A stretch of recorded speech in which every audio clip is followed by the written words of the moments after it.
ഗുജറാത്തിൽ ക്രൈസ്തവ missionary school സർക്കാർ ഏറ്റെടുത്തതിൽ പ്രതിഷേധം ശക്തമാകുന്നു. അഹമ്മദാബാദിൽ പ്രവർത്തിക്കുന്ന പ്രമുഖ ക്രൈസ്തവ മിഷണറി സ്കൂളായ Seventh Day Adventist Higher Secondary സ്കൂളിന്റെ ഭരണമാണ് സംസ്ഥാന സർക്കാർ ഏറ്റെടുത്തത്. സ്കൂൾ ഭരണത്തിൽ ഗുരുതരമായ ക്രമക്കേടുകൾ നടന്നുവെന്ന് ആരോപിച്ചാണ് BJP നേതൃത്വത്തിലുള്ള സർക്കാർ ഈ നടപടിയെടുത്തത്. സെവൻത് ഡേ അഡ്വന്റിസ്റ്റ് ദേവാലയത്തിന്റെ കീഴിലാണ് ഈ സ്ഥാപനം പ്രവർത്തിക്കുന്നത്. അഹമ്മദാബാദിലെ മണിനഗർ പ്രദേശത്ത് സ്ഥിതി ചെയ്യുന്ന ഈ സ്കൂളിന്റെ ഭരണ ചുമതല ഡിസംബർ 16-നാണ് ജില്ലാ വിദ്യാഭ്യാസ ഓഫീസർ ഔദ്യോഗികമായി ഏറ്റെടുത്തത്. കഴിഞ്ഞ ഓഗസ്റ്റ് 19-ന് സ്കൂൾ പരിസരത്തിന് പുറത്തു വെച്ച് ഒരു വിദ്യാർത്ഥി മറ്റൊരു വിദ്യാർത്ഥിയെ കുത്തിക്കൊലപ്പെടുത്തിയ ദൗർഭാഗ്യകരമായ സംഭവത്തെ തുടർന്ന് സർക്കാർ പ്രത്യേക അന്വേഷണം പ്രഖ്യാപിച്ചിരുന്നു.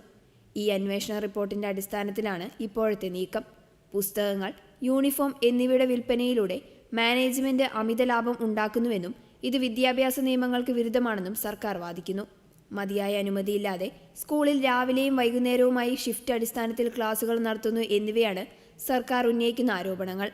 സർക്കാരിന്റെ ആരോപണങ്ങൾ സ്കൂൾ ഹെഡ് മിസ്ട്രസ് മയൂരിക പട്ടേൽ പൂർണ്ണമായി നിഷേധിച്ചു.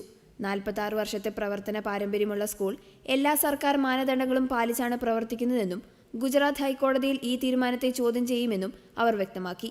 ICSE അഫിലിയേഷൻ ലഭ്യമാകണമെങ്കിൽ സർക്കാരിന്റെ എല്ലാ നിബന്ധനകളും പാലിക്കേണ്ടതുണ്ട്. ഇത്രയും കാലം നിയമപരമായി പ്രവർത്തിച്ച സ്കൂൾ പെട്ടെന്ന് എങ്ങനെയാണ് നിയമവിരുദ്ധമാകുക എന്ന് ഹെഡ് മിസ്ട്രസ് ചോദിക്കുന്നു.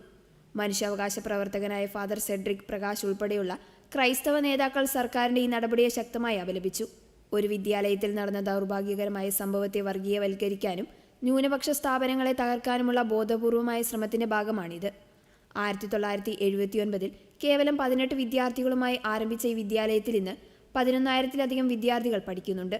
ഈ സ്കൂളിന്റെ ഭരണം സർക്കാർ ഏറ്റെടുത്തത് ഗുജറാത്തിലെ മറ്റു ന്യൂനപക്ഷ വിദ്യാഭ്യാസ സ്ഥാപനങ്ങളിലും ആശങ്കയുണ്ടാക്കിയിട്ടുണ്ട്. വിദ്യാഭ്യാസ മേഖലയിൽ മിഷണറിമാർ നൽകുന്ന സംഭാവനകളെ ഇല്ലാതാക്കാനുള്ള രാഷ്ട്രീയ നീക്കമാണിതെന്ന് മനുഷ്യാവകാശ പ്രവർത്തകർ ആരോപിക്കുന്നു.